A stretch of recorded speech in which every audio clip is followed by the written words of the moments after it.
अयान और अनन्या दोनों ward number 3 में भागते हुए पहुंचे। वहां की सिचुएशन बहुत ही खराब थी। 5 पेशेंट्स पूरी तरह आउट ऑफ कंट्रोल हो गए थे। उन्होंने अपने रोप्स भी तोड़ दिए थे और वो सामने आने वाले हर इंसान पर अटैक्स कर रहे थे। सिस्टर्स और डॉक्टर्स इंजर्ड थे। अनन्या और अयान दोनों कंफ्यूज्ड होकर खड़े थे। अनन्या, मुझे लगता है कि तुम्हें इन्हें हील करने की कोशिश करनी चाहिए। अगर तुम मेरी इंजरीज को हील कर पाई तो शायद इन्हें भी ठीक कर पाओगी। लेकिन अयान, तुम्हारी इंजरीज फिजिकल थी। इन पेशेंट की बीमारी फिजिकल नहीं मेंटल है। मैं उसे कैसे ठीक करूंगी?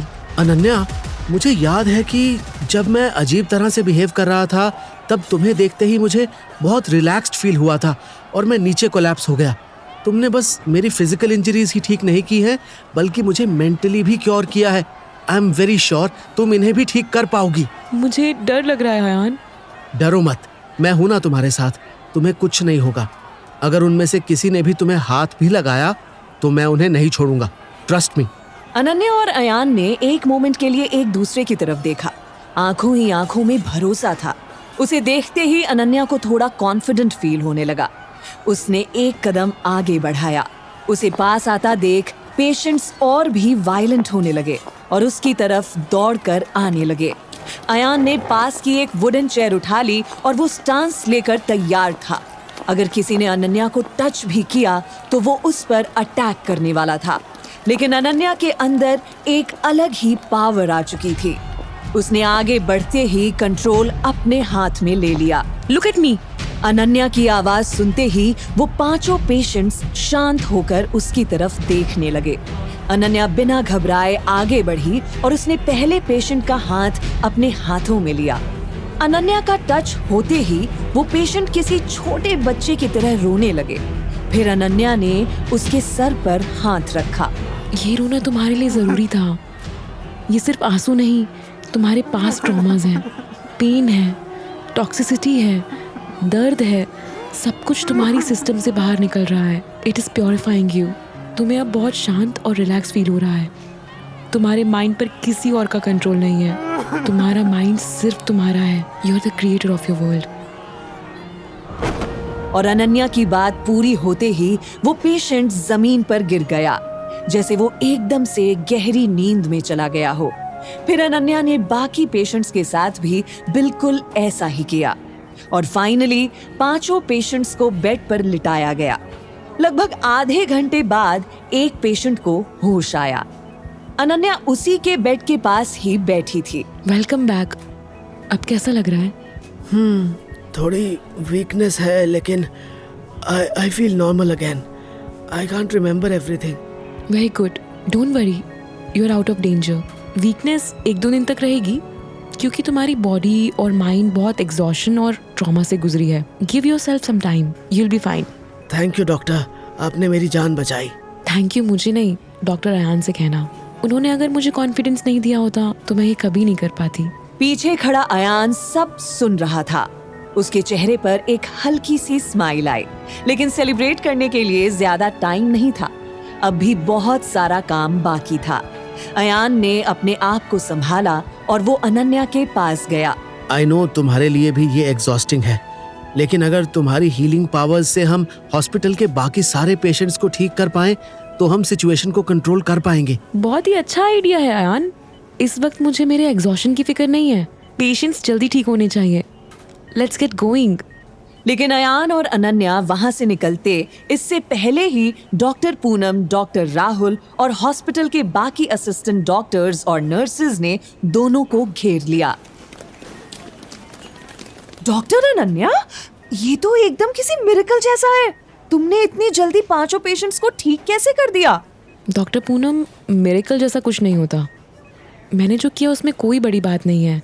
मैंने हिप्नोथेरेपी सीखी है।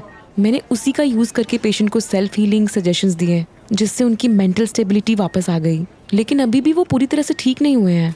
Please take care of them. तब तक मैं और अयान बाकी पेशेंट्स को हैंडल करते हैं। चले अयान? डॉक्टर अयान। डॉक्टर अयान। दोनों एक दूसरे को इशारा करते हुए वहां से निकले और कॉरिडोर में जाकर रुके। मेरी एक्टिंग ठीक तो थी ना? हाँ, वैसे 50 रुपए काटने चाहिए ओवर एक्टिंग के। शट अप, सच सच बताओ ना। किसी को मुझ पर शक तो नहीं हो रहा होगा? मैं नहीं चाहती कि हॉस्पिटल की नॉर्मलसी डिस्टर्ब हो। यहाँ पहले ही बहुत कुछ हो चुका है। तुम्हारे, मेरे, डीन सर की लाइफ में जो कुछ भी सुपरनैचुरल हो रहा है वो सीक्रेट रहना चाहिए। बाहर की दुनिया पर इसका असर नहीं होना चाहिए। बिल्कुल ठीक कहा Ananya. With great power comes great responsibility. हमें बहुत रिस्पॉन्सिबली हॉस्पिटल के पेशेंट्स को ठीक करना होगा ताकि किसी को शक भी ना हो और ये एपिडेमिक भी खत्म हो जाए। सही कहा। हमें नारायण नंदी को भी क्योर करना है। उन्हें भी बहुत सारी इंजरीज हुई हैं। हाँ, उन्हें इंजरीज मेरे ही हाथों हुई हैं, तो उन्हें ठीक करना भी मेरी ही रिस्पॉन्सिबिलिटी है। चलो। उस दिन अनन्या ने हॉस्पिटल के मैक्सिमम पेशेंट्स को ट्रीट किया। अयान ने हर जगह अनन्या को असिस्ट किया। दोनों एक साथ काम करते करते और भी कनेक्ट होते जा रहे थे। फाइनली दोनों नारायण नंदी के पास आए। वो बेड पर लेटे हुए थे और अर्जुन दास उनके पास बैठा था। लेट्स सी, आपके पैर में हेयर लाइन फ्रैक्चर है। कई जगह पर मसल इंजरीज हुई हैं। पूरी तरह ठीक होने में कुछ दिन लग सकते हैं, लेकिन आपका ये फ्रैक्चर, लेट मी ट्राई। और अनन्या ने नारायण नंदी के पैर पर अपना हाथ रखा। उसने आंखें बंद की और वो कुछ टाइम तक कॉन्सेंट्रेट करती रही। ऐसा लग रहा था कि उसे बहुत तकलीफ हो रही है। नारायण नंदी का पैर थोड़ा सा हिला और अंदर से बोन्स की आवाज आई, जैसे कि बोन्स अपने आप ठीक हो रहे हों। अनन्या पैर पर हाथ रखकर आंखें बंद करके खड़ी थी, लेकिन कुछ देर बाद उसने आंखें खोली। अनन्या की ब्रीदिंग फास्ट हो गई थी, जैसे उसने बहुत मेहनत वाला काम किया हो। आई थिंक आपका फ्रैक्चर हील हो चुका है। नंदी जी, आप खड़े होकर चलने की कोशिश कीजिए। उनका पैर फ्रैक्चर्ड है। वो 10 मिनट में कैसे ठीक हो सकते हैं? उन्हें आराम की जरूरत है। डॉक्टर अनन्या पर ट्रस्ट करो, वो सोच समझकर ही कह रही हैं। नंदी जी प्लीज खड़े हो जाइए। लेकिन गुरुजी। रुक जाओ अर्जुन दास, मुझे सेंस हो रहा है कि ये लड़की गलत नहीं कह रही। मुझे दर्द फील नहीं हो रहा। और नारायण नंदी बेड से उठे और चलने लगे। उनका फ्रैक्चर बिल्कुल ठीक हो चुका था। वो बिल्कुल पहले की तरह चल फिर रहे थे। सभी एक दूसरे की तरफ चौंक कर देखने लगे, लेकिन तभी अनन्या थक कर चेयर में बैठ गई। तुम ठीक तो हो अनन्या? हाँ, आई एम ओके, लेकिन ऐसा लग रहा है कि मैंने अपनी सारी एनर्जी इसमें लगा दी। I feel very weak. It's okay, अभी के लिए तुम आराम करो। बाकी बचे खुचे पेशेंट्स को कल ट्रीट करेंगे। तुम अपने आप को ज्यादा एग्जॉस्ट मत करना। तभी नारायण नंदी का ध्यान अनन्या की तरफ गया। उन्हें कुछ रियलाइज हुआ था। बेटा, तुमने अभी अभी जो कुछ किया, क्या तुम ऐसा बचपन से करती आ रही हो? नहीं, एक्चुअली ये बस कुछ ही घंटों पहले से हो रहा है। लेकिन कैसे? और फिर अनन्या ने नारायण नंदी को सारी बातें बताईं। अनन्या का नियर डेथ एक्सपीरियंस। मौत के समय उसे किसी का प्रेजेंस फील हुआ था, जिसने उसे ये पावर्स हैंड ओवर की थी, और तब से वो अपने टच से लोगों को फिजिकली और मेंटली हील कर पा रही है। नारायण नंदी ये सब सुन के बहुत ही शॉक्ड हो गए। Interesting, this is very very interesting. बेटा, तुम जानती हो तुम्हारे साथ क्या हुआ है?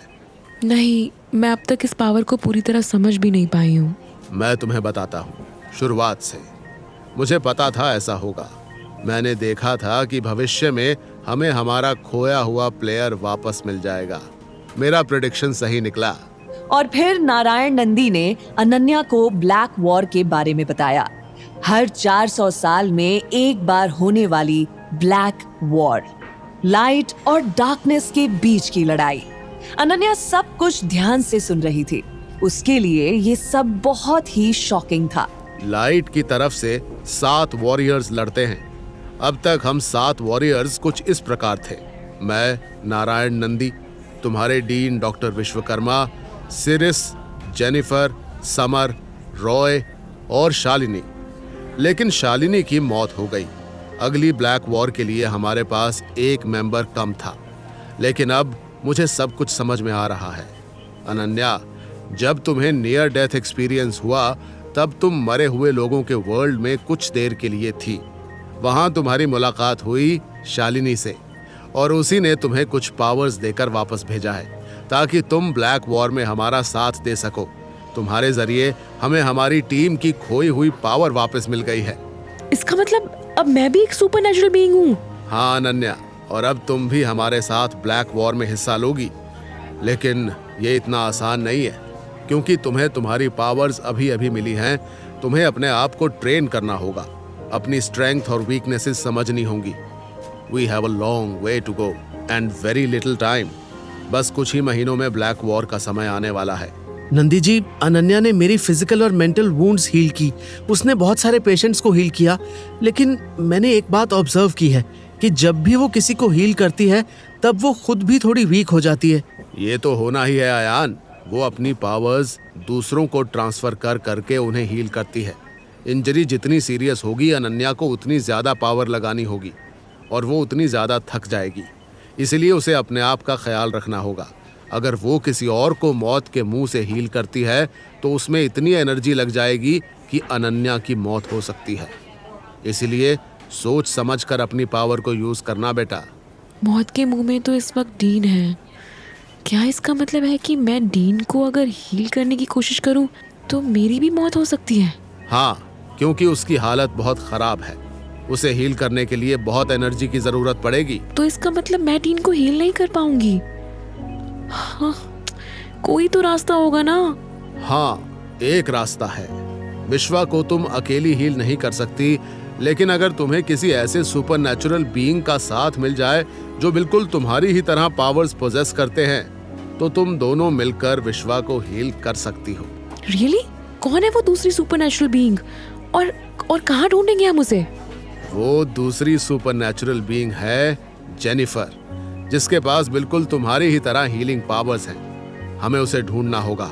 अगर वो मिल गई तो हमें हमारा 5वां वॉरियर भी मिल जाएगा। लेकिन उसे हम ढूंढेंगे कहाँ? अब इसी सवाल का जवाब अयान और अनन्या को ढूंढना था। जेनिफर कौन थी? वो कहाँ थी? क्या थी उसकी कहानी? उन्हें जेनिफर को ढूंढकर हॉस्पिटल में लाना था, क्योंकि डीन की जिंदगी खतरे में थी। अब अयान और अनन्या के सामने एक नया एडवेंचर खड़ा था।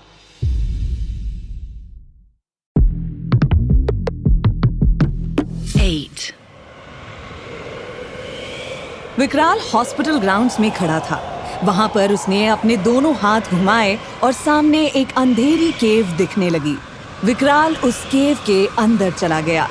सामने सिर्फ अंधेरा था और उसी में से एक आवाज आ रही थी। मैंने मेरे तीनों पपेट्स को आज तक बहुत प्यार किया, उन्हें पावर्स दी, उन्हें उनके डिसीजंस लेने की परमिशन दी, लेकिन मेरे तीनों पपेट्स ने क्या किया? वो तीनों एक भी टास्क पूरा नहीं कर सके। ना ही अयान हमारे पास आया है, ना ही डीन से दिव्यांश का सीक्रेट पता चला है, और ना ही अनन्या की मौत हुई। तुम तीनों को मैं क्यों जिंदा रखूं? मास्टर, मैं मानता हूं मेरी गलती है। मैंने उन्हें थोड़ा कमजोर समझ लिया। मुझे लगा था कि डीन बूढ़े हो चुके हैं, वो अकेले क्या ही कर लेंगे। अयान को खुद अपने पावर्स का अंदाजा नहीं है, और अनन्या, वो तो एक ऑर्डिनरी ह्यूमन है। उनके टीम के बाकी मेंबर्स भी या तो गायब थे या तो सीरीज की तरह डीन से नाराज थे। लेकिन पिछले कुछ दिनों में टेबल्स हैव टर्न्ड। पता नहीं कैसे, लेकिन वो नारायण नंदी वापस आ गया है, और उसके साथ उसका एक चेला भी है। सीरीज को डीन ने कन्विंस कर लिया, और अनन्या वो ऑर्डिनरी ह्यूमन नहीं है। उसके पास भी जरूर कुछ पावर्स हैं, वरना वो मौत से वापस नहीं आ सकती। आयान, वो अब भी अपने पावर्स को समझने में लगा हुआ है। मुझे लगता है हमारे पास अब भी मौका है उसे अपनी तरफ, आपकी तरफ लेकर आने का। मुझे अब क्या करना चाहिए और क्या नहीं, ये मैं खुद डिसाइड करूंगा। उन्होंने उनकी टीम को ढूंढना शुरू कर दिया है। हमें भी हमारी तरफ के सुपरनैचुरल बीइंग्स को ढूंढना होगा। Your wish is my command, master. नहीं, तुम नहीं जाओगे दूसरों को ढूंढने। तुमने हॉस्पिटल में जो गड़बड़ की है एज यू से मास्टर, लेकिन फिर आपके टास्क को पूरा करने के लिए आप किसे भेजेंगे? विक्राल और Karan. My master. What is your command? तुम दोनों को अघोरी को ढूंढना होगा। अब हमें उसकी जरूरत है। पिछली ब्लैक वॉर में हमारी विक्ट्री के पीछे उसका बहुत बड़ा हाथ है। शैतान की बातें विकराल को चुभ रही थीं। उसका चेहरा बदल रहा था। माय मास्टर प्लीज, आप मुझे पनिशमेंट दें, लेकिन इस तरह मेरे सामने किसी और की तारीफ ना करें, खासकर उस अघोरी की जो सिर्फ अपनी तपस्या से प्यार करता है। उसे सिर्फ अपने आप की परवाह है। ब्लैक वॉर के खत्म होते ही वो हम सबको छोड़कर, आपको छोड़कर चला गया। मैं यहीं रहा। मैंने आपको हर साल पावरफुल होने में मदद की है। I have put my blood, sweat and tears into this. मैं हूं आपका सबसे लॉयल सेवक, वो नहीं। अगर तुम सच में अपने आप को मेरा सबसे लॉयल सेवक मानते हो तो इस बार तुम गलती नहीं कर सकते।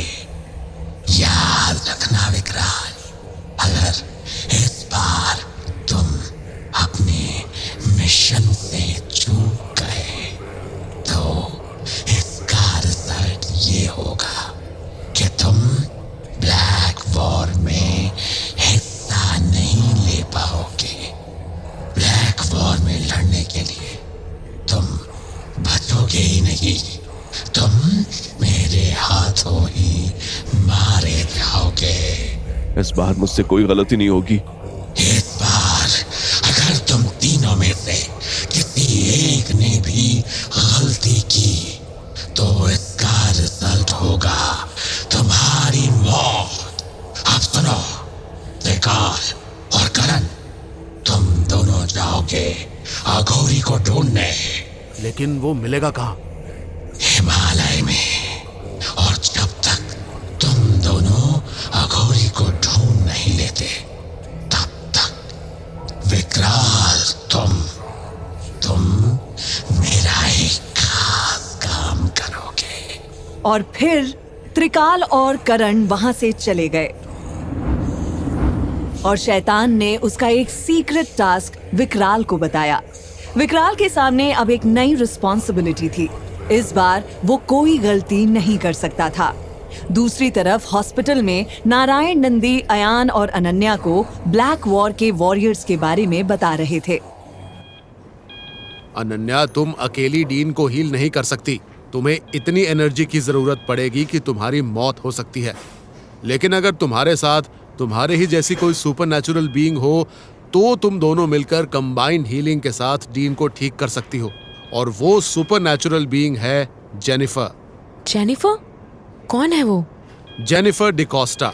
ब्लैक वॉर में वो भी हमारे साथ लड़ी थी, लेकिन वॉर के बाद उसका कोई अता पता नहीं है। किसी को नहीं पता कि वो अब कहाँ है। अगर हमें उसके वेयर अबाउट्स पता ही नहीं है तो हम उसे कैसे ढूंढेंगे? यही तो सबसे बड़ा चैलेंज है। सिर्फ विश्वा के पास मेडिटेटिव पावर्स हैं जिससे वो अपनी दिव्य दृष्टि से यानी कि क्लेयरवॉयंट विजन से जेनिफर का पता लगा सकता है। लेकिन वो खुद इस वक्त मौत से जूझ रहा है। मैं सिर्फ भविष्य देख सकता हूँ और अपनी पावर्स से पल भर के लिए किसी को भी बेहोश कर सकता हूँ। बस यही मेरी लिमिटेशन है। रुको, मैं कुंडली बनाता हूँ। एटलीस्ट हमें ये तो पता चल जाएगा कि जेनिफर किस दिशा में है और वो हमें कब तक मिलेगी। मुझे एक पेन और पेपर चाहिए। अर्जुन दास उसी वक्त उठा और उसने नारायण नंदी को पेन और पेपर ला कर दिया। कुछ देर नारायण नंदी अपने काम में बिजी थे। वो पेपर पर कुछ ड्रॉ कर रहे थे, किसी की कुंडली बना रहे थे। कुंडली को स्टडी करते करते उनके एक्सप्रेशंस भी बदल रहे थे। ये बहुत अजीब बात है। मुझे ये कुंडली बता रही है कि जेनिफर हमें बहुत जल्दी मिल जाएगी, लेकिन हम उस तक नहीं पहुंच पाएंगे। हमें किसी और की जरूरत पड़ेगी जेनिफर तक पहुंचने में। वो इंसान कौन हो सकता है? अयान और अनन्या चौंक कर नारायण नंदी की प्रेडिक्शन को सुन ही रहे हैं कि तभी वहां पर डॉक्टर राहुल आए। उनके चेहरे पर टेंशन साफ दिख रही थी। Doctor Ananya, doctor Ayan, dean, उनकी हालत बिगड़ती जा रही है। You need to come and have a look. ये सुनते ही अयान और अनन्या डीन के कमरे की तरफ भागे। डीन अब भी बेहोशी में थे। आज सुबह उनकी स्पाइन का एक्सरे निकाला था और बाकी स्कैनिंग्स भी की थी। Can you show me all the detailed reports? Yes, अभी लाता हूँ। कुछ देर तक अनन्या और अयान डीन के रिपोर्ट्स को स्टडी कर रहे थे। दोनों के चेहरे पर टेंशन साफ नजर आ रही थी। Ayan, he is not in a good state. मुझे भी यही लग रहा है। इनकी स्पाइनल इंजरी को जल्द से जल्द ट्रीट करना होगा। लेकिन इसमें हमें डॉक्टर विकराल की मदद लेनी होगी, since he is the specialist in the matter. लेकिन विकराल की असलियत सिर्फ हम जानते हैं और डीन की लाइफ मैं विकराल के हाथ नहीं लगने दूंगा।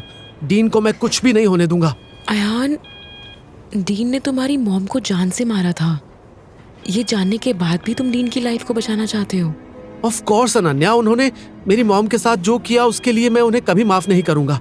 मेरी लाइफ में उनकी जो रिस्पेक्ट थी वो डीन हमेशा के लिए खो चुके हैं, लेकिन उन्होंने आज तक मेरे लिए जो कुछ भी किया है वो मैं नहीं भूल सकता। आई can not deny everything he has done for me. उन्होंने ही मुझे डॉक्टर बनाया है और एज अ डॉक्टर मुझे अपनी ड्यूटी करनी ही है और उनकी जान बचानी ही है। Doctor Ayan, I am proud of you. Ananya, हम दोनों स्पाइन इंजरीज के स्पेशलिस्ट तो नहीं हैं, लेकिन अगर हम दोनों कोशिश करें तो spinal cord stimulator implantation surgery तो कर ही सकते हैं। ये माइनर सर्जरी है जिसमें हम डीन के स्पाइनल कॉर्ड में डिवाइस इम्प्लांट करेंगे, जिससे उनका स्पाइनल पेन कंसिडरेबली रिड्यूस हो जाएगा। और जब तक हम दूसरे हॉस्पिटल से किसी एक्सपर्ट को नहीं बुला लेते तब तक डीन को हम जिंदा रख पाएंगे। That's a terrific idea Ayan, पर तुमने क्या ये सर्जरी पहले भी परफॉर्म की है? मैम, मैं तो इंटर्न हूँ। इंटर्न्स को सर्जरीज वगैरह परफॉर्म करने की इजाजत नहीं होती, लेकिन under these special circumstances we are breaking a lot of hospital rules. लेकिन जब तक आप मेरे साथ हैं मैडम, तब तक मुझे कोई डर नहीं। ये इंटर्न आप ही का असिस्टेंट बना रहेगा। अयान की बातों से टेंशन भरी सिचुएशन कुछ देर के लिए लाइट हो गई थी। अनन्या का मूड थोड़ा इम्प्रूव हो गया था, लेकिन दोनों को सर्जरी की टेंशन तो हो ही रही थी। ये एक बड़ा रिस्क दोनों लेने जा रहे थे। ऑपरेशन का टाइम हुआ और दोनों ने डीन को ऑपरेशन टेबल पर प्लेस किया और ऑपरेशन थिएटर का दरवाजा बंद हुआ। अब जो करना था उन दोनों को ही करना था। अयान पहली बार इतनी इम्पोर्टेंट प्रोसीजर परफॉर्म कर रहा था। अयान, तुम्हारे हाथ कांप रहे हैं। Keep your hand steady. I am trying my best. Ayan पूरी कोशिश कर रहा था, लेकिन उसके सामने एक बड़ा चैलेंज था। लाइफ में उसने इतनी डेलिकेट प्रोसीजर कभी परफॉर्म नहीं की थी। ऊपर से सामने डीन थे जिन्होंने उसे पाल पोस कर बड़ा किया था। अनन्या अयान को कॉन्फिडेंस दे रही थी। वो बस उसकी इंस्ट्रक्शंस को फॉलो करते जा रहा था। एक तरफ ये कॉम्प्लिकेटेड ऑपरेशन हो रहा था, वहीं दूसरी तरफ मुंबई एयरपोर्ट से दिल्ली जाने वाली फ्लाइट 2 लोग बोर्ड कर रहे थे। फ्लाइट में हिमालय ट्रेकिंग करने जा रहे कई पैसेंजर्स थे। उनमें से 2 लोग थे, त्रिकाल और करण। फ्लाइट के टेक ऑफ होने के बाद करण त्रिकाल की सीट के पास आया।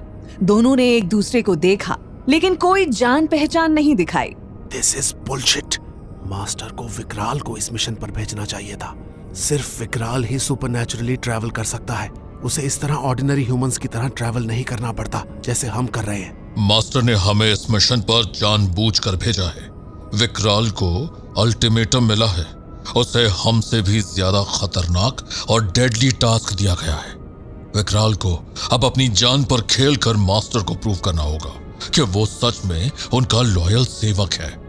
थैंकफुली हमें ये सब नहीं करना पड़ रहा है और मास्टर नहीं चाहते कि हम ऐसा कुछ भी करें जिससे दुनिया की, मीडिया की नजरें हम पर पड़े। आजकल सोशल मीडिया से तो हमें और भी खतरा है। अगर किसी ने हमें अपनी पावर्स का इस्तेमाल करते देख लिया और वीडियो बना ली तो हम मुसीबत में आ सकते हैं। Master and his empire should remain hidden in the darkness. इसलिए ऐसा बिहेव करो जैसे कि तुम एक कॉमन ट्रैवलर हो जो हिमालयाज में ट्रैकिंग के लिए जा रहा है। समझे? ज्यादा स्मार्ट बनने की कोशिश मत करो। जाओ अपनी सीट पर जाकर बैठो। फ्लाइट दिल्ली पहुंचने ही वाली थी। वहां से उत्तराखंड से होते हुए उन्हें हिमालयाज तक पहुंचना था। रास्ता बहुत लंबा था और वहां जाकर क्या उन्हें अघोरी मिलेगा भी या नहीं, ये भी उन्हें नहीं पता था। दूसरी तरफ मुंबई के कामा हॉस्पिटल में अनन्या और अयान ने अपनी प्रोसीजर सक्सेसफुली कंप्लीट की थी। अब कम से कम किसी एक्सपर्ट के आने तक dean will be fine. Thanks doctor Ananya, तुमसे बहुत कुछ सीख सकता हूँ मैं। You really are a talented doctor. And you really are a talented flirt. मेरी तारीफ करना बंद करो और चलो, बाकी पेशेंट्स को भी तो ट्रीट करना है। पूरी शाम अनन्या और अयान ने पेशेंट्स को ट्रीट करने में लगा दी। अब रात हो चुकी थी। अनन्या, आज स्टाफ बहुत कम है, मैं आज नाइट शिफ्ट ले लेता हूँ। मैं पूरी रात डीन के पास रहूंगा। I don't want to leave him alone. तुम अकेले नहीं हो, मैं भी आज हॉस्पिटल में ही रुकूंगी। पेशेंट्स हील हो रहे हैं, लेकिन उन्हें कभी भी मेरी ज़रूरत पड़ सकती है। बहुत मुश्किल से हमने पेशेंट्स को ट्रीट करने के लिए सोल्यूशन ढूंढा है, तो मैं और मेरा टाइम वेस्ट नहीं करना चाहती। जल्द से जल्द मुझे हॉस्पिटल के सारे पेशेंट्स को मेंटली फिट एंड फाइन बनाना है। ठीक है, काम तो करना ही है, लेकिन तुम डिनर करना भूल गई हो। मेरे साथ डिनर करोगी? Excuse me, are you asking me out for a date? Doctor हूँ, डेट के लिए तुम्हें एक खास जगह ले जा सकता हूँ। कहाँ? हॉस्पिटल कैंटीन में। You idiot. अयान और अनन्या की बॉन्डिंग स्ट्रांग हो रही थी। डिफिकल्ट टाइम्स में भी दोनों को एक दूसरे का साथ मिल रहा था और यही उनकी स्ट्रेंथ बनती जा रही थी। दोनों ने कैंटीन में कुछ खाने के लिए ले लिया और कॉर्नर टेबल पर बैठ गए। कैंटीन में कोई भी नहीं था। हॉस्पिटल में भी बहुत कम स्टाफ था। रात के 10 बज चुके थे। हॉस्पिटल एकदम खाली और शांत था। अयान, पिछले कुछ दिनों से कितना सब कुछ हो गया है ना। मेरे दिमाग को तो सब कुछ प्रोसेस करने का टाइम ही नहीं मिला। एग्जैक्टली। इनफैक्ट मुझे तुमसे कुछ पूछना था, लेकिन क्या तुम जवाब दोगी? पूछो ना। अनन्या, तुमने कभी अपना पास्ट मुझे क्यों नहीं बताया? मेरा पास्ट? कौन सा पास्ट? अनन्या प्लीज, मुझे सब कुछ पता है। जब तुम्हारी ब्रीदिंग रुक गई थी तब डॉक्टर पूनम ने मुझे तुम्हारे बारे में बताया है। तुम एक ऑर्फनेज में रही हो और इस दुनिया में तुम्हारा कोई नहीं है। हाँ यान, ये मेरा डार्क पास्ट है जिससे मैं भागने की कोशिश करती रहती हूँ, लेकिन वो हमेशा मुझे कहीं ना कहीं मिल ही जाता है। जब से मैंने होश संभाला है, आई हैव बीन अलोन। बड़े होते समय मैं लोगों को देखती थी, रास्ते पर लोग अपनी फैमिली के साथ ट्रैवल करते थे, घूमते फिरते थे, बीच पर एंजॉय करते थे। वो मोमेंट्स उनके लिए कितने प्रेशियस होंगे ना, लेकिन मेरी कोई फैमिली नहीं थी। फैमिली का प्यार क्या होता है ये मैंने कभी एक्सपीरियंस ही नहीं किया। ऐसा मत कहो, शायद अब टाइम आ चुका है। जल्द ही तुम्हें भी अपने लोग मिल जाएंगे, शायद अपनी फैमिली भी मिल जाएगी। अयान शायद कुछ ज्यादा ही बोल गया था। अनन्या एकदम उसकी तरफ देखने लगी, लेकिन उसकी आंखों में आंसू थे। दोनों कुछ देर एक दूसरे को देखते रहे। अयान, तुमने मुझसे मेरे पास्ट के बारे में पूछा, लेकिन क्या यही क्वेश्चन मैं तुमसे पूछ सकती हूँ? What? जब तुम्हें विकराल ले गया था तब तुम्हें ढूंढते ढूंढते मैं तुम्हारे घर पहुंच गई थी। तुमने मुझे कभी पहले क्यों नहीं बताया कि तुम कोई करोड़पति हो? अगर डीन ने तुम्हें संभाला है तो फिर तुम इतने बड़े मेंशन में कैसे रहते हो? क्या है तुम्हारी सच्चाई, और तुमने मुझसे अपनी आइडेंटिटी छुपाकर क्यों रखी? अयान के सामने अचानक एक बहुत बड़ा चैलेंज आ गया था। अनन्या को वो क्या जवाब देने वाला था? एक तरफ अयान के सामने उसका पास्ट आकर खड़ा हो चुका था, वहीं दूसरी तरफ हॉस्पिटल में रात के अंधेरे में एक अनजान आदमी आ चुका था और वो आईसीयू में डीन की तरफ बढ़ रहा था। कौन था ये आदमी?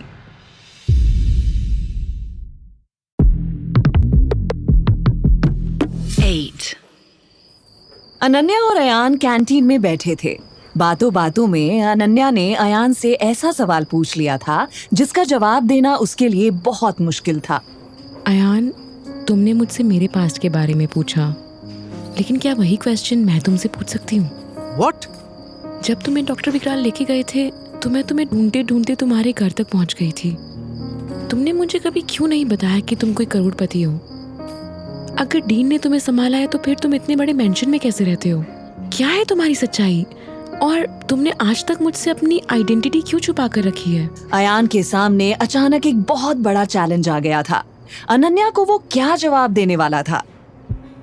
एक तरफ अयान के सामने उसका पास्ट आकर खड़ा हो चुका था, वहीं दूसरी तरफ हॉस्पिटल में रात के अंधेरे में एक अनजान आदमी आ चुका था। रात का समय था और हॉस्पिटल में बहुत कम स्टाफ अवेलेबल था। उसे किसी ने नोटिस नहीं किया। उसने सर से पैर तक अपने आप को कवर किया था। दूर से देखने पर तो ऐसा लग रहा था कि वो कोई इंसान नहीं बल्कि एक शैडो है। वो आदमी दबे पांव आईसीयू के अंदर चला गया और डीन के बेड के पास जाकर बैठ गया। कुछ देर तक वो डीन को बस देखता रहा और फिर उसने डीन के हाथ को अपने हाथ में ले लिया। कितने सालों बाद हम फाइनली मिल रहे हैं, विश्वास अंकल। नीचे कैंटीन में अनन्या अयान के चेहरे को देख रही थी। अयान, मैंने तुमसे कुछ पूछा है, तुम जवाब क्यों नहीं दे रहे हो? अनन्या, वो मैं कैसे बताऊं?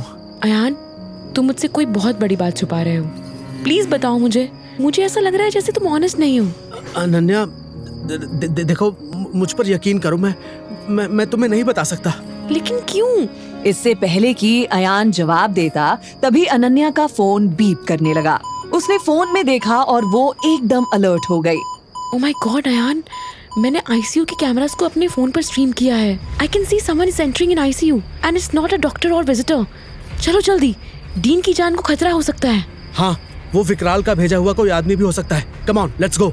अयान और अनन्या दोनों अपना खाना छोड़कर वैसे ही आईसीयू की तरफ भागे। आईसीयू का दरवाजा खोलकर वो जैसे ही अंदर पहुंचे, उन्हें दिखा कि एक स्ट्रेंजर ने डीन का हाथ पकड़ा हुआ है। डीन अब भी अनकॉन्शियस थे।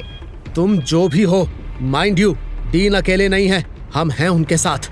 अगर तुमने उन्हें कुछ भी किया तो मैं तुम्हें जिंदा नहीं छोड़ूंगा। Listen to me first. Shut up. अगर हम यहाँ वक्त पर नहीं पहुँचते तो तुम डीन पर अटैक कर चुके होते। Just back of. डीन का हाथ छोड़ो। नहीं छोड़ूंगा। तो फिर मरने के लिए तैयार हो जाओ। और बिना सोचे समझे अयान ने उस आदमी पर अटैक कर दिया। वो आदमी उस अनएक्सपेक्टेड हमले के लिए बिल्कुल तैयार नहीं था। उसका बैलेंस बिगड़ा और वो पीछे दीवार पर जा गिरा। अयान ने एक चेयर उठा ली और वो उस पर अटैक करने ही वाला था, तभी लुक एट दिस। उस आदमी के हाथ में एक ब्रेसलेट था जो शाइन कर रहा था।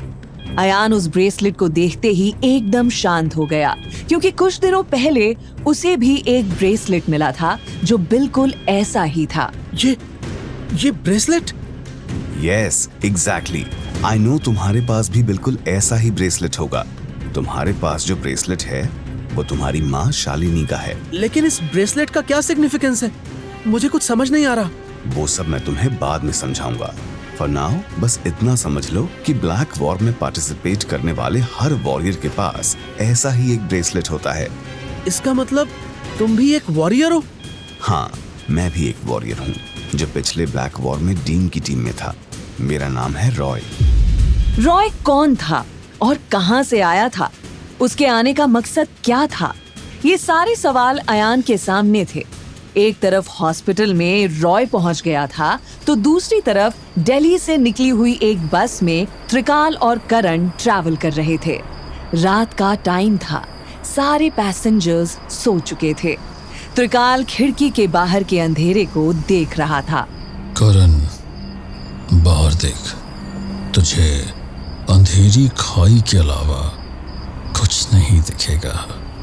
हम जैसे जैसे आगे बढ़ते जाएंगे वैसे वैसे हमारा रास्ता और भी डरावना होने वाला है। हम एग्जैक्टली कहाँ जा रहे हैं? कल सुबह तक हम उत्तराखंड में ऋषिकेश में पहुंच जाएंगे। वहां से हम कैब करेंगे गंगोत्री के लिए और वहां से हमें जाना होगा गौमुख। उस जगह कई योगी पुरुष, साधु और अघोरी रहते हैं। लेकिन मास्टर ने हमें जिस अघोरी को ढूंढ कर लाने के लिए कहा है उसे हम पहचानेंगे कैसे? मैंने तो उसे नहीं देखा है। तूने उसे नहीं देखा है क्योंकि तू पिछली ब्लैक वॉर में नहीं था। तू तो अभी अभी आया है। पिछली ब्लैक वॉर में हमारा एक प्लेयर मारा गया था और उसी का रिप्लेसमेंट तू है। वरना तुझ में ऐसी कोई खास बात नहीं है कि तुझे ब्लैक वॉर में लिया जाए। अब ज्यादा सवाल मत पूछ, टाइम आने पर सब कुछ पता चल जाएगा। रात के अंधेरे में बस धीमी स्पीड से आगे बढ़ती गई। करण को त्रिकाल की बातें अच्छी नहीं लगी थी, लेकिन उसे अब इन चीजों की आदत हो गई थी। वो नया था। 1 साल पहले ही विकराल ने करण को ढूंढा था और उसके अंदर की खास पावर्स को पहचाना था। लेकिन विकराल के साथ जुड़ने के बाद उसे हमेशा ऐसा फील होता जैसे उसे कुछ नहीं आता। बाकी सब उसे बहुत ही ज्यादा एक्सपीरियंस्ड थे। करण ने पलटकर जवाब नहीं दिया। उसे बस क्यूरियोसिटी थी कि ये अघोरी आखिर था कौन। क्यूरियोसिटी तो अयान को भी थी। रॉय आखिर था कौन?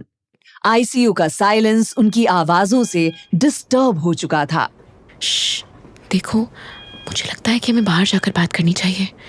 ये आईसीयू है, यहाँ पर चीखना चिल्लाना बिल्कुल अलाउड नहीं है। डीन के अलावा बाकी पेशेंट्स को भी डिस्टर्ब हो सकता है। Roy, please come with us. आपका नाम? Ananya. That's a very nice name. You can call me doctor Ananya. Okay doctor Ananya, क्या हम टेरेस पर जा सकते हैं? मुझे एक सिगरेट स्मोक करनी है, if you don't mind. Sure. तीनों टेरेस पर जा पहुंचे। रॉय ने अपना हुड निकाल दिया था। वो हाइट में अयान से थोड़ा कम था, लेकिन बहुत ही एथलेटिक और फिट था। उसकी स्किन स्मूथ थी और उसका वीटिश कॉम्प्लेक्शन उसके शार्प फीचर्स को सूट कर रहा था। सबसे अट्रैक्टिव थी उसकी हस्की आवाज, जो उसकी कॉन्फिडेंट पर्सनालिटी को और एनहांस कर रही थी। रॉय जिस तरह अनन्या में इंटरेस्ट ले रहा था, वो अयान ने नोटिस किया। उसे हल्की सी जेलसी फील हुई, लेकिन वो चुप रहा। रॉय ने स्टाइलिशली एक सिगरेट लाइट की और वो आसमान की तरफ देखने लगा। तुम यहाँ सिर्फ स्मोक करने आए हो क्या? हम जानना चाहते हैं तुम आखिर हो कौन? तुम बिल्कुल शालिनी के बेटे लगते हो, बिल्कुल उसी की तरह बात करते हो। एनीवे, फर्स्ट थिंग्स फर्स्ट, मैं यहाँ क्यों आया हूँ? एज यू नो, मैं ब्लैक वॉरियर हूँ। वॉर का समय नजदीक आ चुका है और अब तक डीन ने मुझे कांटेक्ट नहीं किया, इसलिए मैं क्यूरियस हो गया था। जब तक डीन खुद हमें नहीं ढूंढते, तब तक हम उन तक नहीं पहुंच सकते। लेकिन फिर मैंने खुद कोशिश की और बहुत आसानी से मुझे डीन की लोकेशन पता चल गई। I was surprised. Dean usually अपनी लोकेशन किसी को इतने इजीली एक्सेस करने नहीं देते। फिर यहाँ आकर मैंने देखा, तब मुझे इसका रीजन पता चला। डीन इज नॉट कॉन्शियस, इसलिए मैं यहाँ तक पहुंच गया। मैं कुछ समझा नहीं, तुम्हें लोकेशन कैसे पता चली? Oops, I forgot to mention my powers. I am a destroyer, a virus. जैसे कोई वायरस कंप्यूटर में घुसकर उसे अंदर से डिस्ट्रॉय कर सकता है, बिल्कुल उसी तरह मैं किसी के भी माइंड में एंटर करके उसके थॉट्स पढ़ सकता हूँ। ऑफ कोर्स, ऑर्डिनरी ह्यूमंस के माइंड में एंटर करना मेरे लिए बच्चों का खेल है, लेकिन किसी भी सुपरनैचुरल बीइंग के माइंड में एंटर करने के लिए मुझे बहुत एनर्जी और कंसंट्रेशन की जरूरत होती है। और डीन, वो तो भाई हम सबके बाप हैं। उनके माइंड में इतनी फायरवॉल्स हैं कि एंटर करना ऑलमोस्ट इम्पॉसिबल है। लेकिन जब मैंने ट्राई किया और मैं डीन के माइंड में इजीली एंटर कर पाया, तब मुझे समझ में आया कि उनकी हालत ठीक नहीं है। उनका माइंड उनके कंट्रोल में नहीं है और वो चाहते हैं कि मैं यहाँ पर आऊँ। वो मुंबई के कामा हॉस्पिटल में हैं। ये सारी इंफॉर्मेशन मुझे उन्हीं के माइंड से मिली और इसलिए मैं यहाँ आ गया। डीन चाहते हैं कि तुम यहाँ आओ। उन्हें लगता है कि तुम ही उनकी मदद कर पाओगे। हाँ, लेकिन क्या ये उन्हें भी नहीं पता, वरना वो इन्फॉर्मेशन भी मैं उनके माइंड से रीड कर लेता। तभी टेरेस पर नारायण नंदी आ पहुंचे। पीछे अर्जुन दास भी था। Roy, I knew it. मुझे पता था तुम आओगे और इसी समय आओगे। Oh my dear Nandu. Roy और नारायण नंदी एक दूसरे के गले लगे। लेकिन मैं टेरेस पर ही मिलूंगा, ये तुम्हें कैसे पता चला? इस कुंडली ने बताया मुझे। इसमें से मुझे ये तो पता चल गया कि कोई ऐसा इंसान लौट आएगा जो मेरे बहुत करीब था, जो मेरा दोस्त था, यानी कि तुम। आज रात 10:35 पर यानी कि 10:35 को शार्प तुम मुझे मिलोगे, ये भी पता चल गया था। और प्लैनेट्स की प्लेसमेंट ने मुझे बताया था कि तुम मुझे नॉर्थ ईस्ट डायरेक्शन में मिलोगे, और ये जगह हॉस्पिटल के नॉर्थ ईस्ट में है। ऑफ कोर्स, नारायण नंदी की कोई प्रेडिक्शन आज तक गलत नहीं हुई। I am so glad to meet you after 400 long years. Oh my god, तुम्हें देखकर मुझे एक और कुंडली का जवाब मिल गया। जेनिफर। एक मिनट, आप लोग क्या कह रहे हैं, हमें भी समझाइए। जेनिफर का रॉय से क्या लेना देना? जेनिफर के पास भी अनन्या की ही तरह हीलिंग पावर्स हैं। अगर वो दोनों अपनी पावर्स कंबाइन करेंगी तो वो डीन को हील कर सकती हैं। लेकिन हमें जेनिफर की लोकेशन नहीं मिल रही थी और तभी रॉय यहाँ आ गया। अब हम जेनिफर तक पहुंच सकते हैं। क्योंकि जेनिफर मेरी बहन है। क्या? It all make sense now Nandi ji. आज आपने प्रोफेसी की थी कि जेनिफर तक हम नहीं पहुंच पाएंगे। उस तक पहुंचने के लिए हमें किसी और इंसान की जरूरत पड़ेगी, and that person is Roy. You are an absolute genius Nandi ji. नहीं, इसमें मेरा कोई टैलेंट नहीं है, ये सब एस्ट्रोलॉजी का मैजिक है। अरे इन्हें तो आदत है हम्बल बनने की। वो छोड़ो, तो तुम्हें जेनिफर से मिलना है? As soon as possible Roy, क्योंकि तुम जानते हो विश्वा की हालत बहुत ही खराब है। अगर टाइम पर उसे हील नहीं किया तो we can lose him. No, ऐसा नहीं होगा। We can not lose Vishwas uncle like this. मैं तुम्हें जेनिफर के पास लेकर जाऊंगा। लेकिन वो है कहाँ? वहीं जहां वो हमेशा से थी, गोवा। गोवा के एक छोटे से सुनसान एरिया में रहती है। वहां पहुंचने में हमें एक पूरा दिन लग जाएगा। We will take flights, time waste नहीं कर सकते। और डीन को छोड़कर हम में से कोई भी एक जगह से दूसरी जगह ऑपरेट नहीं हो सकता, तो हमें फिजिकली ट्रैवल ही करना पड़ेगा। सीरीज कहाँ है? वो पलक झपकते ही वहां तक ट्रैवल कर सकती है। लेकिन वो सिर्फ डीन के मेंटल कमांड को सुनने के बाद ही यहाँ आ सकती है, और जेनिफर से मुझे खुद बात करनी है। पिछली ब्लैक वॉर में जो कुछ हुआ, उसके बाद उसकी हालत बहुत डेलिकेट हो गई है, ये मैं जानता हूँ। क्या हुआ था जेनिफर के साथ पिछले ब्लैक वॉर में? ये वहाँ पहुंचकर तुम जान जाओगे। पहले हमें यहाँ से निकलना होगा। एक मिनट, अगर हम सब यहाँ से चले जाएंगे तो हॉस्पिटल में डीन की सिक्योरिटी का क्या? विकराल को तो जैसे खुला मैदान मिल जाएगा। नहीं मिलेगा, मैं यहीं रहूंगा। दिन रात डीन को गार्ड करूंगा। मेरे होते हुए कोई भी उनके आसपास भटक नहीं पाएगा। थैंक्स अर्जुन, मैं डॉक्टर पूनम को इन्फॉर्म कर दूंगी। मेरे आने तक वो हॉस्पिटल से रिलेटेड सारे डिसीजंस लेंगी। I think we should leave now. एक मिनट, रॉय, तुमने मुझे पहले कभी नहीं देखा। तुम्हें कैसे पता चला कि मैं शालिनी का बेटा हूँ? Are you kidding me? वही चेहरा, वही नाक और वैसी ही बातें। तुम शालिनी की जेरोक्स कॉपी हो, और डीन ने तुम्हें अडॉप्ट किया था, ये बात हम सब जानते हैं। इनफैक्ट हम तुम्हारे बारे में इतना जानते हैं जितना शायद तुम खुद भी अपने आप के बारे में नहीं जानते होगे। नहीं Roy, don't get excited. Ayaan को कुछ भी बताने का हक तुम्हें या मुझे नहीं है। इट इज विश्वास रिस्पॉन्सिबिलिटी। वो डिसाइड करेगा कि अयान को कब, क्या और कितना बताना है। Am I freaking invisible to you? मैं यहीं खड़ा हूँ आपके सामने, और आप मेरे बारे में ऐसे बात कर रहे हैं जैसे कि मैं कोई इंसान नहीं, लैब में रखा हुआ एक चूहा हूँ। और डीन डिसाइड करेंगे कि मुझे कब, क्या और कितना खिलाना है, ताकि आप लोगों का एक्सपेरिमेंट सक्सेसफुल हो सके। I am not a freaking rat, I am a human and I need to know everything. मुझे बताओ प्लीज। देखा रॉय, ये क्या कर दिया तुमने? क्या जरूरत थी उसे ये सब बताने की? तुम कभी नहीं सुधरोगे। Ayaan, chill bro, I understand. तुझे अपने आप के बारे में बहुत क्वेश्चंस हैं, ये मैं समझ सकता हूँ। लेकिन ट्रस्ट मी ब्रो, हम सब चाह कर भी तुझे सारे आंसर्स नहीं दे पाएंगे। This is not how it works. और अगर तुझे सारे आंसर्स चाहिए तो तुझे डीन से ही पूछना होगा, और उसके लिए उन्हें पहले ठीक होना होगा। और ठीक वो तभी हो पाएंगे जब हम जेनिफर को यहाँ लाएंगे।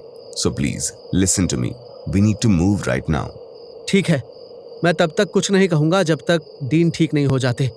लेकिन एक बार वो ठीक हो जाएं, उसके बाद उनके और मेरे बीच कोई नहीं आएगा। अनन्या, तुम भी नहीं।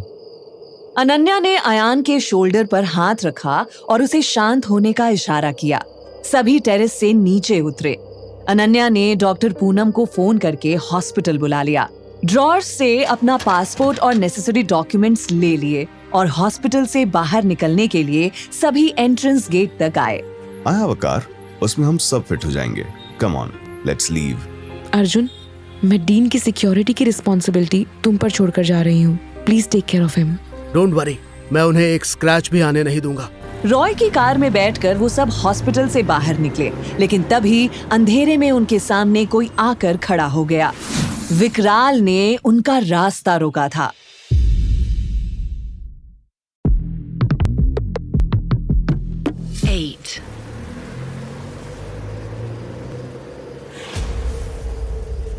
रॉय की कार में बैठकर अयान, अनन्या और नारायण नंदी हॉस्पिटल से बाहर निकले, लेकिन तभी अंधेरे में उनके सामने कोई आकर खड़ा हो गया।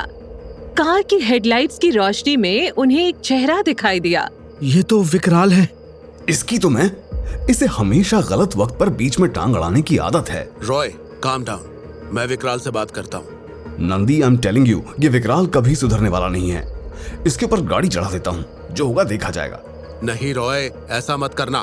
लेकिन रॉय ने नंदी की बिल्कुल नहीं सुनी और उसने एक्सीलरेटर पर पैर रख दिया। कार विकराल की तरफ फुल स्पीड में बढ़ रही थी। विकराल बिल्कुल हिल नहीं रहा था। कार अब विकराल के एकदम पास आ चुकी थी और फिर कुछ ऐसा हुआ जो बिल्कुल अनबिलीवेबल था। विकराल ने एक हाथ से ही कार को रोक दिया था।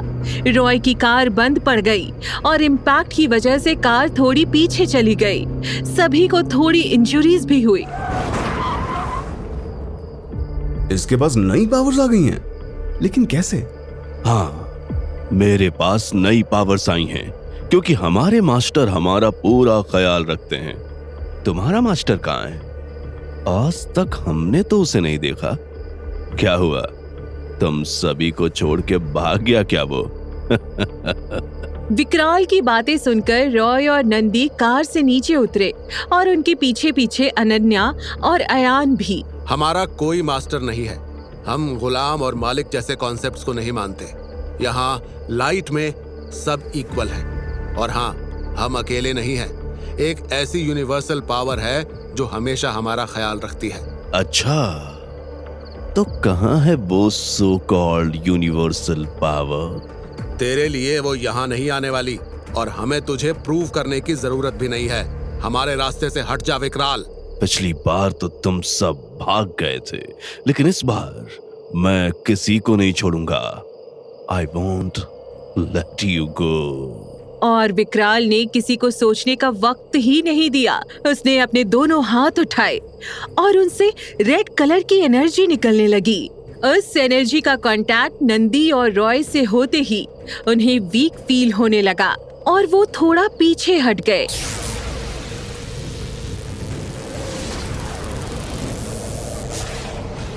नंदी, विकराल के पास तो सिर्फ कुछ लिमिटेड पावर्स थी, लेकिन ये नई पावर्स उसके पास आई कहां से? ये तो मैं भी नहीं जानता रॉय, लेकिन मुझे ऐसा लगता है कि शैतान ने उसे खुली छूट दे दी है ताकि वो हम सबको रोक सके। लेकिन याद रखना, चाहे कुछ भी हो जाए, विकराल को हॉस्पिटल में जाने नहीं देना है। अगर वो डीन के पास पहुंच गया तो वो उनके माइंड को मैनिपुलेट करके सारे सीक्रेट्स जान लेगा। इसलिए विकराल को यहीं पर रोकना होगा। Roger that. नंदी और रॉय सोल्जर्स की तरह अयान और अनन्या के सामने खड़े हो गए और दोनों विकराल को फेस करने लगे।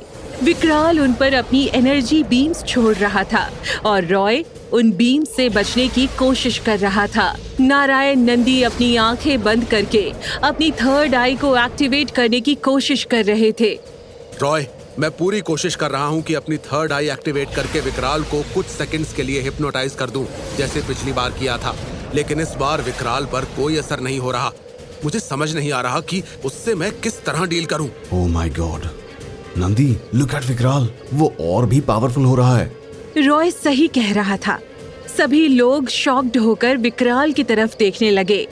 विकराल की बॉडी चेंज हो रही थी, उसकी हाइट बढ़ रही थी, उसके मसल्स और बड़े पावरफुल दिखने लगे, उसके कैनाइन टीथ और भी शार्प और बड़े हो गए थे और उसकी आंखें लाल हो चुकी थी। विकराल इज अ वैम्पायर। नंदी, अब हम कितनी भी कोशिश कर लें, हम में से कोई भी उसका सामना नहीं कर पाएगा। He is more powerful than all of us combined. एक काम करते हैं, मैं यहीं रुक जाता हूँ। I will try to fight with him. आप सब निकलो यहाँ से। जेनिफर को ढूंढना इम्पोर्टेंट है। इसलिए तुम्हारा यहाँ से निकलना सबसे जरूरी है। तुम ही अयान को जेनिफर तक पहुँचा सकते हो। मैं यहाँ रुककर विकराल से डील करता हूँ। लेकिन नंदी, आपकी लाइफ। मेरी चिंता मत करो। Look at the bigger picture. Dean का ठीक होना बहुत इंपॉर्टेंट है। सोचने का भी टाइम नहीं है। निकलो यहाँ से। और रॉय को नंदी की बात माननी ही पड़ी और कोई रास्ता भी तो नहीं था। लेकिन अयान किसी सोच में पड़ गया था। चलो अयान, कार की तरफ भागो, हमारे पास बिल्कुल टाइम नहीं है। अनन्या, तुम्हें याद है ब्लड बैंक में मैं भी इस तरह एक वैम्पायर जैसा बिहेव कर रहा था और कल एक पेशेंट का खून देखकर भी मैं इसी तरह आउट ऑफ कंट्रोल हो गया था। अगर मैं अब वैम्पायर में ट्रांसफॉर्म हो जाऊं तो मैं भी इतना ही पावरफुल बन सकता हूं। मैं विकराल से फाइट कर सकता हूं। लेकिन अब मुझे उन पावर्स की जरूरत है, तो वो पावर्स मेरी बात क्यों नहीं मान रही हैं? I want to transform, but how? देखो अयान, ऐसा कुछ मत करो। अभी हमें तुम्हारी पावर्स के बारे में बिल्कुल कुछ भी नहीं पता है। It's like playing with fire. क्या पता अगर तुम ट्रांसफॉर्म हो भी गए तो इस बात का क्या भरोसा कि तुम नंदी जी को या मुझे चोट नहीं पहुंचाओगे। तुम्हारा अपने आप पर कोई कंट्रोल नहीं होता। हमें रॉय की बात मान लेनी चाहिए। Let's go. लेकिन हम नारायण नंदी को इस तरह यहाँ नहीं छोड़ सकते। तभी हॉस्पिटल से अर्जुन दास भागता हुआ वहाँ पहुँचा। मैंने खिड़की से देखा कि विकराल ने आप लोगों का रास्ता रोका है। आप जाइए, मैं गुरुजी को प्रोटेक्ट करूंगा। आप लोग जाइए, जल्दी कीजिए। अब अयान के पास और कोई ऑप्शन नहीं था। वो अपनी मर्जी के खिलाफ रॉय और अनन्या के साथ कार में जाकर बैठ गया। रॉय ने कार की स्पीड बढ़ाई और बहुत तेजी से कार आगे बढ़ने लगी। विकराल ने अपनी पूरी पावर के साथ कार पर जंप किया, लेकिन वो अटैक करता इससे पहले ही अर्जुन दास ने विकराल का पैर पकड़ लिया और ताई ची करते हुए उसने किसी तरह विकराल को रोक लिया। उतने सेकेंड्स काफी थे रॉय को कार स्पीड अप करके वहाँ से निकलने के लिए। अनन्या, अयान और रॉय हॉस्पिटल से बाहर आ चुके थे और एयरपोर्ट के रास्ते पर थे। मुझे कुछ समझ नहीं आ रहा। मेरे पास पावर्स हैं, लेकिन वो मेरी बात ही नहीं मानती। जब मुझे उनकी जरूरत होती है तब वो पावर्स मेरी मदद के लिए मटेरियलाइज ही नहीं होती। मैं आज चाहकर भी नंदी की हेल्प नहीं कर पाया। अपने आप को ब्लेम मत करो अयान। कोई भी सुपरनैचुरल बीइंग ट्रेनिंग के बिना अपनी पावर्स को यूज नहीं कर सकता। ट्रेनिंग तो बहुत दूर की बात है। यहाँ आप में से कोई मुझे मेरी पावर्स के बारे में ठीक से बता भी नहीं रहा। क्यों छुपा कर रख रहे हो मुझसे मेरी पावर्स? Ayan, calm down. नहीं अनन्या, तुम्हें तो अपनी पावर्स समझने में इतनी परेशानी नहीं हुई, तो सिर्फ मैं ही क्यों? क्योंकि तुम अलग हो और हम में से किसी को भी तुम्हें कुछ भी बताने की परमिशन नहीं है, समझे?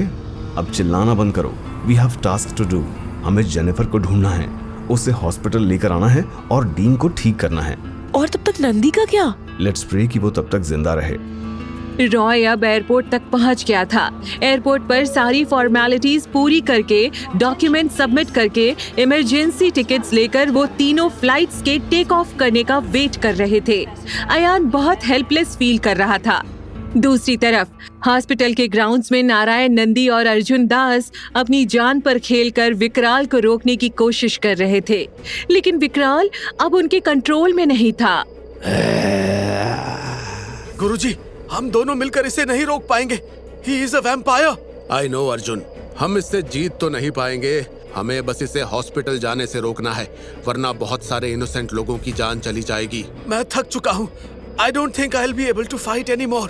अर्जुन, अगर तुमने और कोशिश की तो तुम्हारी जान चली जाएगी। रुक जाओ, अब जो करना है मैं करूँगा। और ऐसा कहकर नारायण नंदी विकराल के सामने जाकर खड़े हो गए। वो बिना डरे उसकी आंखों में आंखें डालकर बात कर रहे थे। विकराल, तेरे शैतान के पास मुझे ले चल। वो चाहता था ना कि हम उसके पास आए। मैं तैयार हूँ। मैं जानता हूँ शैतान ने तुझे हम में से किसी को भी जान से मारने की परमिशन नहीं दी है। शैतान बस ये चाहता है कि हम उसका साथ दें। तो मुझे शैतान की ये शर्त मंजूर है। चल, ले चल मुझे तेरे शैतान के पास। गुरुजी, आप ये क्या कह रहे हैं? आप अकेले शैतान के पास जाएंगे?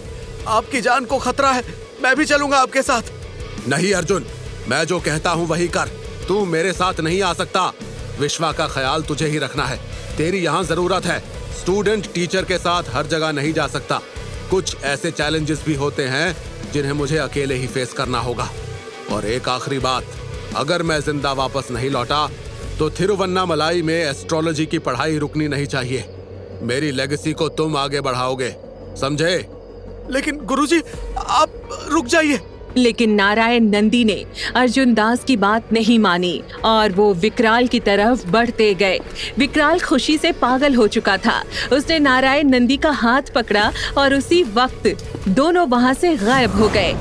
सब कुछ एकदम शांत हो गया। अर्जुन दास घुटनों पर गिर गया और चेहरा हाथों में लिए रोने लगा। गुरुजी, शायद मैं आपको दोबारा कभी नहीं देख पाऊंगा।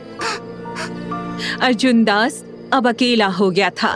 वहीं दूसरी तरफ त्रिकाल और करण एक कार में बैठकर घने जंगलों से अंधेरी रात में ट्रैवल कर रहे थे। अब बस थोड़ी देर और, कुछ घंटों में हम गौमुख पहुंच जाएंगे। वहीं पर हमें अघोरी का पता चल जाएगा। लेकिन उस अघोरी से मास्टर को क्या काम हो सकता है? ब्लैक वॉर पास आ रही है। हमें अपनी टीम को साथ लाना है। You mean अघोरी भी हमारे साथ? हाँ, अघोरी भी हमारे साथ ब्लैक वॉर में लड़ेगा।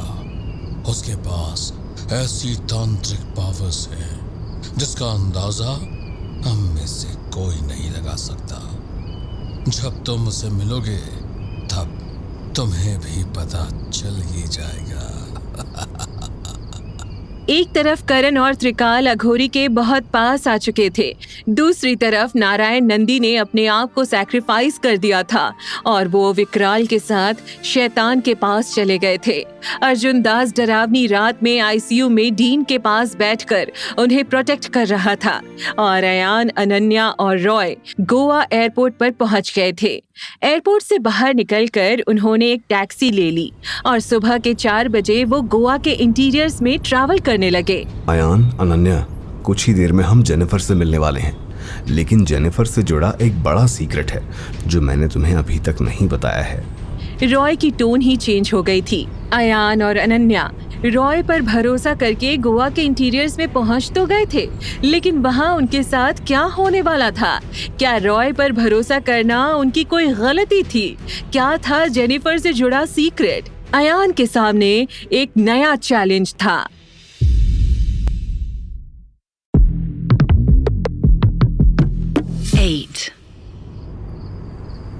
अयान, अनन्या और रॉय गोवा एयरपोर्ट पर पहुंच गए थे। एयरपोर्ट से बाहर निकलकर उन्होंने एक टैक्सी ले ली और सुबह के 4 बजे वो गोवा के इंटीरियर्स में ट्रैवल करने लगे। अयान, अनन्या, कुछ ही देर में हम जेनिफर से मिलने वाले हैं, लेकिन जेनिफर से जुड़ा एक बड़ा सीक्रेट है जो मैंने तुम्हें अब तक नहीं बताया है। रॉय की टोन ही चेंज हो गई थी। अयान और अनन्या रॉय पर भरोसा करके गोवा के इंटीरियर्स में पहुंच तो गए थे, लेकिन वहां उनके साथ क्या होने वाला था? क्या है जेनिफर से जुड़ा सीक्रेट? जेनिफर मेरी ट्विन सिस्टर है।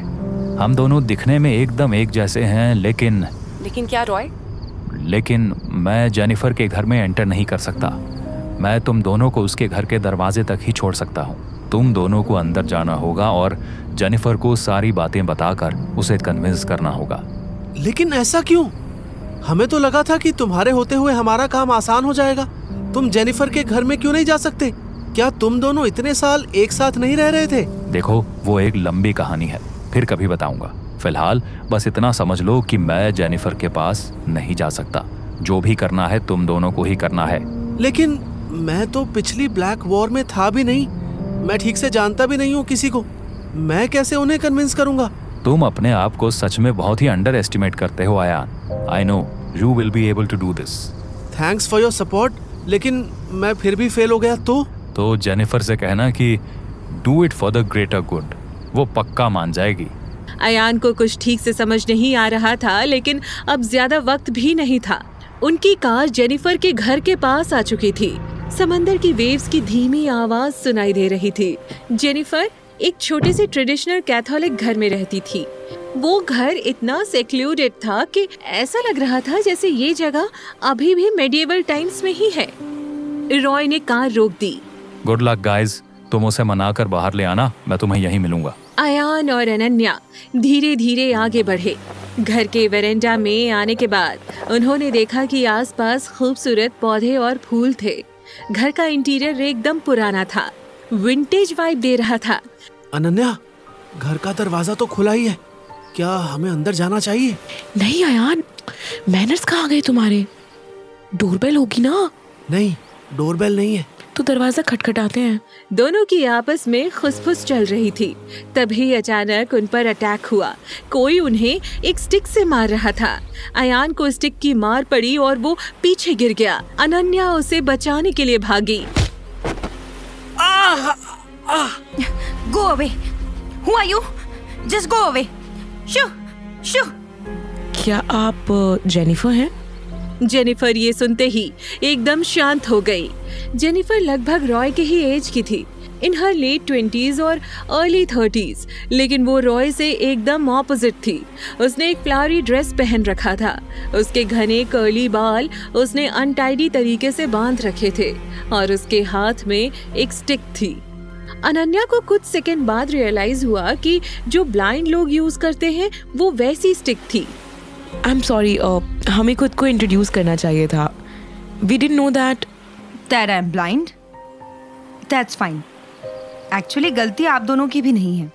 मैं इतनी इंटीरियर्स में रहती हूँ कि यहाँ रेयरली कोई आता जाता है, इसलिए मैं डर गई। I am sorry. लेकिन आपको कैसे पता चला कि हम 2 लोग हैं? I heard you falling down. Anyways, please come in. Ananya और अयान जेनिफर के पीछे पीछे घर के अंदर आए और दोनों पूरी तरह से सरप्राइज्ड हो गए। वाह, मैंने पहले कभी इतना अजीब लेकिन इतना खूबसूरत घर नहीं देखा था। It's all my magic dear, it's all magic.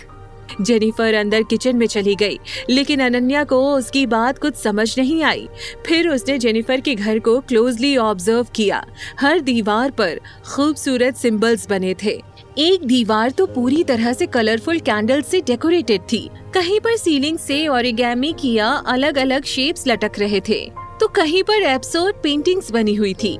एक टेबल पर टैरो कार्ड्स रखे थे। ये सारी चीजें कुछ अजीब नहीं है? आई अग्री, बहुत अजीब तो हैं, लेकिन क्या करूं, ये सारी चीजें मेरे लिए जरूरी भी तो हैं। अनन्या तो अयान के कान में खुसफुसा रही थी। जेनिफर को इतनी दूर से उसकी बातें कैसे सुनाई दे रही थी। लेकिन तभी जेनिफर हाथ में जूस का ट्रे लेकर बाहर आई। जेनिफर शायद किसी को कन्वेंशनली ब्यूटीफुल ना लगे, लेकिन उसके फेस पर एक अलग सा काइंडनेस, एक अलग सी कॉम्पैशन थी, और इसी वजह से वो ज्यादा ब्यूटीफुल लग रही थी। तुम यही सोच रहे हो ना कि मैंने तुम्हारी सारी बातें सुन कैसे ली? Well, a person who can not see automatically becomes a good listener. Anyways, please have some juice. And tell me, क्या तुम दोनों यहाँ कंसल्टेशन के लिए आए हो? कंसल्टेशन? Tarot consultation? वैसे तो मैं सिटी से इतनी दूर रहती हूँ कि यहाँ तक कोई नहीं आता, बट रेयरली कोई कंसल्ट करने आ जाता है। तुम दोनों कपल हो? अनन्या और अयान दोनों के लिए ही ये क्वेश्चन थोड़ा सा ऑकवर्ड था। अयान ने टॉपिक चेंज करते हुए कहा, हाय जेनिफर, मेरा नाम अयान है और ये है अनन्या। हम दोनों यहाँ कंसल्टेशन के लिए नहीं बल्कि तुम्हें ले जाने आए हैं। ले जाने आए हो? कहाँ? कामा हॉस्पिटल, मुंबई। डॉक्टर विश्वकर्मा मरने वाले हैं और सिर्फ तुम ही हो जो उन्हें बचा सकती हो। What? जेनिफर के हाथ से जूस का गिलास गिर गया। अयान और अनन्या जेनिफर को पूरी कहानी शुरू से बताने लगे। दूसरी तरफ विकराल दूसरे डायमेंशन में नारायण नंदी के साथ पहुंच गया था। विकराल ने नारायण नंदी को रोप से कसकर बांध कर रखा था, बिल्कुल किसी कैदी की तरह। वो एक अंधेरी केव के सामने थे। सामने अंधेरा था और उसी अंधेरे से एक डरावनी आवाज गूंजी, शैतान आज बहुत खुश है। विकराल, तुमने अपना काम कर दिया, लेकिन अभी तक काम पूरा नहीं हुआ है। Thank you master. अब बताइए कि इसका क्या करना है। आप ऑर्डर करें तो इसे अभी इसी वक्त खत्म कर दूं? नहीं, मौत पनिशमेंट नहीं होती मेरे बच्चे। पनिशमेंट तो वो है जो तुम्हें इतनी तकलीफ दे कि तुम खुद मौत की भीख मांगो। आप सुनो, 2 दिन के बाद अमावस्या की रात है, लेकिन ये कोई ऑर्डिनरी अमावस्या नहीं है। स्टार्स और प्लैनेट्स की ऐसी पोजीशन लाखों सालों में एक बार ही आती है। उस रात कुछ खास रिचुअल्स नारायण नंदी पर करने होंगे। ऐसा करने से क्या होगा मास्टर? ऐसा करने से नारायण नंदी अपनी आइडेंटिटी, अपनी पिछली जिंदगी, सब कुछ भूल जाएगा। उसका माइंड जैसे एक क्लीन स्लेट हो जाएगी और वो वही करेगा जैसा हम कहेंगे।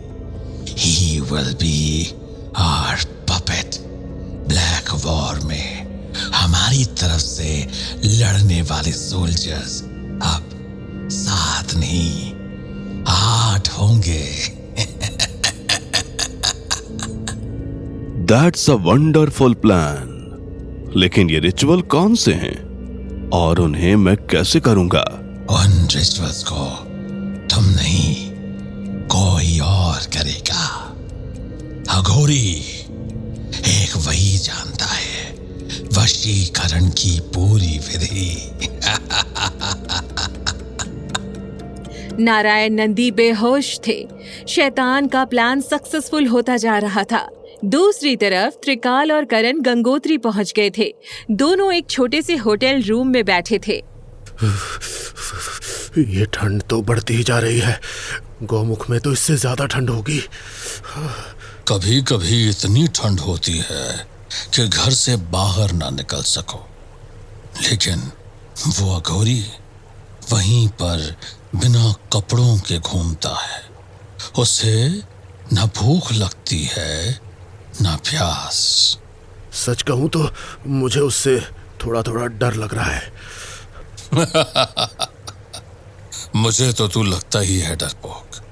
पता नहीं विकराल ने तुझे कैसे और क्यों ढूंढ लिया।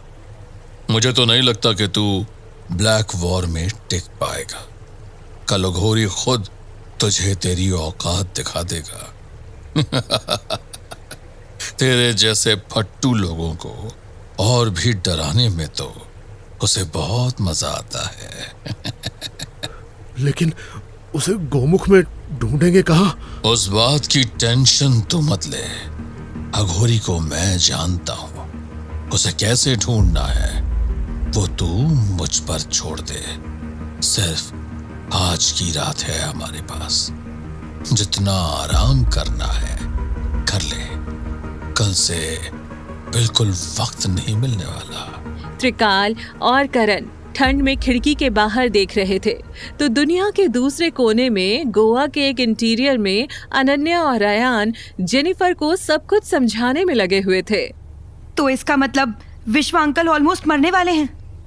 No, I can not let that happen. Let's leave right now.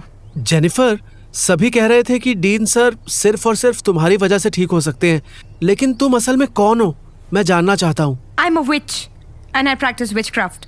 ये दीवार पर बने सिंबल्स, ये टैरो कार्ड, ये वीजी बोर्ड, ये सब मेरे इंस्ट्रूमेंट्स हैं and I need them with me. Can you both please help me pack? Ananya और अयान ये सुनकर शॉक्ड थे। उनके साथ एक के बाद एक अजीब चीजें हो रही थी। दोनों ने अपने आप को संभाला और वो जेनिफर की मदद करने में बिजी हो गए। दूसरी तरफ अर्जुन दास मुंबई के कामा हॉस्पिटल में आईसीयू में डीन के बेड के पास बैठा था। उसकी नजर डीन के हार्ट रेट पर थी। अचानक से उनका हार्ट रेट बढ़ने लगा। अर्जुन दास ने सिस्टर्स को आवाज दी, sister please call the doctor. Dean का हार्ट रेट अब नॉर्मली बढ़ रहा है। थोड़ी ही देर में डॉक्टर पूनम वहां भागकर पहुंची। ओह गॉड, डीन का हार्ट रेट एबनॉर्मली बढ़ रहा है। ऐसा लग रहा है कि वो किसी बात का स्ट्रेस ले रहे, लेकिन उनकी बॉडी हिल नहीं पा रही और उसी वजह से उनकी एंजाइटी और भी बढ़ रही है।